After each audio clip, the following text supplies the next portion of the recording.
হরে কৃষ্ণ। শুধু ভক্তমণ্ডলী, আজকে একটি গুরুত্বপূর্ণ বিষয়, একটি গোপন রহস্য আপনাদের সাথে আলোচনা করব।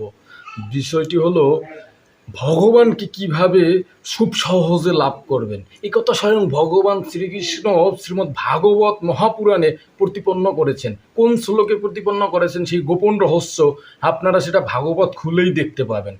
তো ভাগবতের তৃতীয় স্কন্দের নবম অধ্যায়ের 40 নম্বর শ্লোকে ভগবান শ্রীকৃষ্ণ সে কথা প্রতিপন্ন করেছেন, সেই গোপন রহস্য বলে দিয়েছেন। এ কথা আপনারা ভাগবত খুলে দেখলেই আপনারা প্রমাণ পেয়ে যাবেন। তো সেই শ্লোকটি কি, যেখানে স্বয়ং ভগবান শ্রীকৃষ্ণ বলেছেন যে তোমরা আমাকে সহজে পাবে, সেটা হচ্ছে জয়তেন পুমান নিত্যম শ্রোতা শ্রোতেন মাম ভজেত তস্যাসু সম্প্রসিদেয়ম সর্বকাম বরেশ্বরঃ।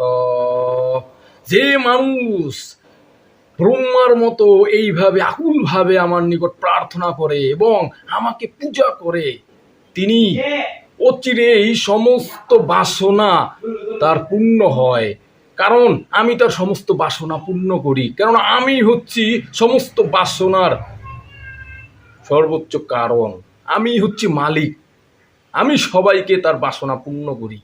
জন্য ভগবান শ্রীকৃষ্ণ এখানে বলে দিয়েছেন যে যিনি ব্রহ্মা এর মতো এইভাবে আমার নিকট আকুলভাবে প্রার্থনা করে এবং আমার পূজা করে, তার সমস্ত বাসনা আমি পূর্ণ করি, কেননা আমি সর্বোচ্চ বর প্রদাতা।